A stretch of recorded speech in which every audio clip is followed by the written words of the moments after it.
champion du monde et désormais tu gagnes enfin cette épreuve. Ouais, j'ai fait un bel enchaînement. C'est vrai que suite au championnat du monde, déjà ça a été ma première grosse paire, bien sûr. Après, j'ai voulu confirmer pour essayer de m'enlever un petit peu la pression du titre de champion du monde. Donc c'est vrai que j'étais allé à la Saint-Élion, déjà au Templier, que j'ai un petit peu loupé parce que je me suis mis trop de pression. Je suis retourné à la Saint-Élion, j'ai réussi à la remporter. Donc ça m'a permis justement d'évacuer toute cette pression du titre de champion du monde et vraiment de prendre du plaisir à courir. Et là, c'est vrai que j'étais, c'est difficile à cacher, quoi. C'est vrai que j'étais venu avant tout pour remporter l'épreuve, comme beaucoup, hein, c'est clair. Et même si le plateau était très relevé, et bien content d'avoir concrétisé après la troisième place l'année dernière. Mais alors, comment s'est déroulée l'épreuve? Quand s'est jouée la victoire? Comment? On est parti, je pense, on devait être une dizaine jusqu'au 10e kilomètre. Et puis, naturellement, j'ai pris mon train, je suis parti dès le 10e kilomètre, c'est un petit peu ambitieux. Mais c'était une volonté de ta part? Pas spécialement, non, moi je voulais plutôt temporiser, mais j'étais bien et bon, je voulais en profiter. Donc j'ai fait ma course, je ne me suis pas préoccupé des autres, j'ai vraiment fait ma course. Et je suis parti, j'ai pris un écart, j'ai pris 1 minute 30 au premier ravitaillement, 22e kilomètre. L'écart a continué à grandir jusqu'à 4-5 minutes. À partir de là, ça a commencé à stagner un petit peu. J'ai essayé de temporiser quand même le plus possible pour m'accorder un petit peu des moments je ne vais pas dire de repos, mais des moments un petit peu en sous-régime de manière à pouvoir quand même récupérer. Et puis avec des relances, voilà. Et j'ai essayé de gérer un petit peu cet écart, ces écarts qu'on m'annonçait jusqu'à l'arrivée.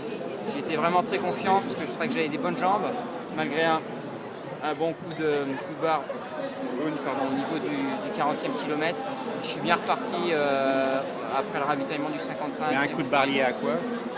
J'ai toujours ces problèmes gastriques, notamment avec problèmes gastriques, du mal à m'alimenter. Et j'ai eu des vomissements comme quasiment à toutes les courses.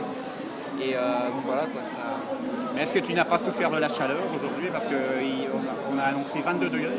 Ouais, oui, il faisait chaud, mais c'est vrai que j'ai quand même pris soin de bien m'arroser au ravitaillement. Et ouais, bien m'arroser au ravitaillement, bien boire, bien me réhydrater régulièrement tout au long de la course. C'est vrai que c'était super important parce que vu la chaleur, je pense qu'il y en a beaucoup qui en ont souffert et qui ont dû plier un petit peu bagage à cause de ça, quoi. Et suite à ce départ assez rapide quand même, est-ce que tu n'as pas souffert plus que d'habitude dans la seconde partie qui comporte quand même des difficultés? Ouais, alors effectivement, mais bon, de toute façon c'est vrai que c'est la particularité de l'éco-trail, c'est que les difficultés sont plus dans la deuxième partie. Et du coup il faut bien gérer cette fatigue qui s'accumule, c'est quand même 80 km, c'est long, donc bon voilà. Mais bon, voilà, on fait avec, on gère sa course et on s'arrose bien. Après, moi j'aime bien la chaleur, ça me dérange pas trop, donc voilà. Mais parce qu'on a annoncé une moyenne de 15 km/h pour les 20 premiers kilomètres à peu près. Ah ouais, au moins, je pense que c'était même un petit peu supérieur au premier ravitaillement, on devait être à 15,5. Et quand as-tu compris que tu avais les courses gagnées? Je ne l'ai jamais réellement Même si su. c'est jamais garanti. Hein. C'est jamais garanti, d'autant plus que les écarts, quand on est premier, c'est difficile à connaître. On les connaît toujours à rebours. C'est-à-dire quand on nous annonce un écart, c'est toujours l'écart qu'il y avait 5 km avant. Donc c'est vrai que c'est assez difficile à gérer. Mais j'ai vraiment tout le temps été confiant. J'ai juste commencé à douter un petit peu peut-être au 65e kilomètre quand l'écart s'est un peu réduit et que je commençais à avoir les jambes un petit peu plus dures. Mais je savais que si j'arrivais en tête au dernier ravitaillement, j'avais quand même de grandes chances d'arriver au bout en tête parce que c'est vrai que la dernière portion roulante m'avantage bien. C'est vrai que j'aime bien quand ça court bien comme ça. Donc j'ai pu maintenir un 14,5 sur la dernière portion. Donc c'est vrai que c'était plus à mon avantage et du coup ça m'a permis de reprendre un petit peu d'avance et profiter de l'arrivée. Est-ce que cette victoire a une saveur particulière, le fait d'arriver au premier étage de la Tour Eiffel?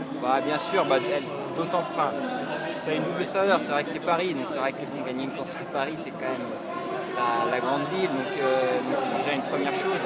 Et puis la Tour Eiffel, quoi, c'est tout un symbole. Donc, c'est magique, c'est magique. Et maintenant alors? Et maintenant, que vais-je faire? La saison elle va être encore longue et encore pas mal d'objectifs. Ça c'était le premier de la saison, ça aboutit, c'est super. Maintenant, on va se tourner sur d'autres courses.